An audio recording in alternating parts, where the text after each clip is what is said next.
ఎవరమ్మాలో చిన్నపిల్లలు.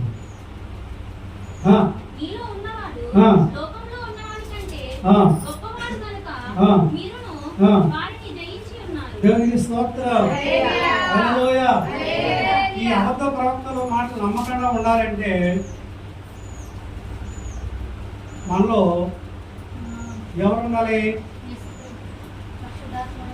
దేవుని కదా ఆత్మ ఉండాలి, దేవుని యొక్క వాక్యము ఉండాలి, దేవుని యొక్క సన్నిధి ఉండాలి.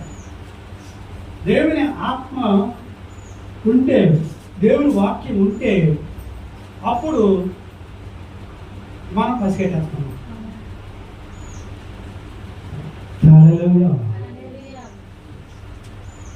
మరొక మాట చూద్దాం.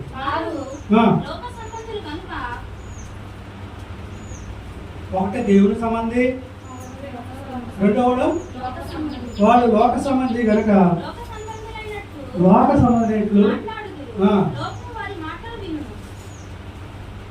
ఇప్పుడు మన మాటలు వింటారా? వింటున్నారా? వాళ్ళ మాటలు వింటున్నారండి? మన మాట వింటారు. ఎందుకంటే వాడు లోక సంబంధించిన వాడు ఎవరు మాట వింటాడు? లోక సంబంధం మాత్రమే ఉంటాడు.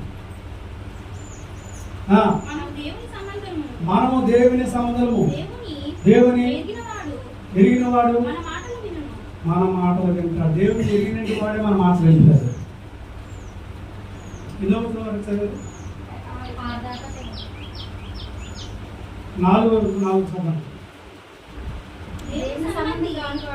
దేవుని సంబంధించి కాని వాడు మాట వినడు.